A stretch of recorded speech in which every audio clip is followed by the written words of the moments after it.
3D ဝါဒနာရှင်များအားလုံးပဲမင်္ဂလာပါကျွန်တော်ဒီနှစ်ချိန်အတွက်တကွက်ကောင်းဆိုင်လေးကျွန်တော်ပြပေးမယ်ပေါ့နော်ကျွန်တော်တို့တစ်ချိန်မှာတော့ကျွန်တော်တို့အခွန်ကိုနောက်တွေရှစ်ပရိတ်နှစ်ခွန်ကိုတဲမိန်အော်နှစ်ကိုခွန်ရန်ဆိုပြီးကျွန်တော်တင်ပေးခဲ့ရပေါ့နော်ဒါပေမဲ့ခဏကအာဘကထွက်သွားတယ်ပေါ့နော်ကိုခွန်နဲ့ဆိုပြီးထွက်သွားတယ်ကျွန်တော်တို့ဒီနှစ်ချိန်မှာလည်းကျွန်တော်တို့အရှိတွဲအငိမ်ဆိုင်နဲ့ခဏ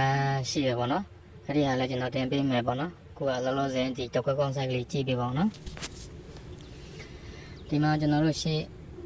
86ရှေ့တွဲ86ပေါ့နော်ပေါင်းချင်း၄ပေါ့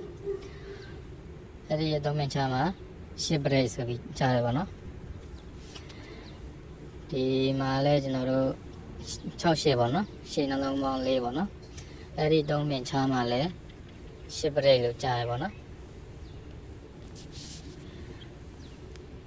ဒီတို့ရဲ့အောက်ဆောင်မှာလဲကျွန်တော်တို့86ဆိုပြီးတော့ရှေ့တွဲလေးကပေါင်းချင်း၄ဆိုပြီးကြားပေးထားရပါနော်သူရဲ့သုံးမင်ကြားမှာလဲကျွန်တော်တို့ရှစ်ပရိတ်ဆိုပြီးထည့်ရိုက်တယ်ပေါ့နော်အဲ့လိုရိုက်ပြီးဆိုတာနဲ့လည်းကျွန်တော်တို့ဒီနောက်ဆုံးဒီရှစ်ပရိတ်ရှစ်ကိုတက်လို့ထွက်တဲ့ခဏရဲ့အောက်ကပေါ့နော်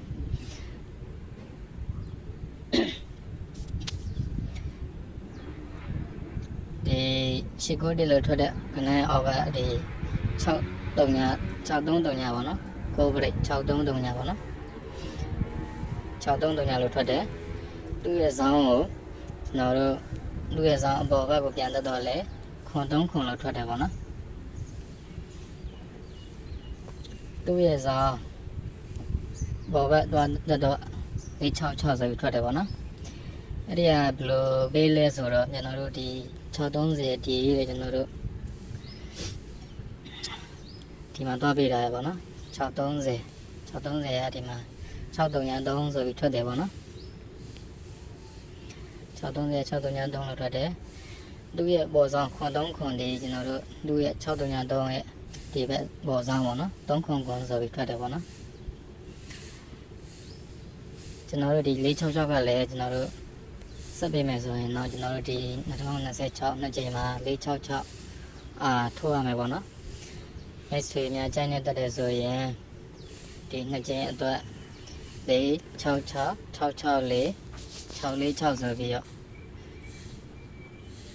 ထိုးနိုင်တယ်ပေါ့နော်ဒီနှစ်ချိန်မှာ466 664 646ဒီလို site မျိုးလေးတွေကအခုနောက်ပိုင်းမှာပို့ပြီးပေးလာတယ်ပေါ့နော်ချက်နေတဲ့ဘာကထိုးနိုင်ပါရဲ့နော်မိတ်ဆွေတို့ထိုးဖို့တော့ကျွန်တော်တင်ပြလိုက်ပါ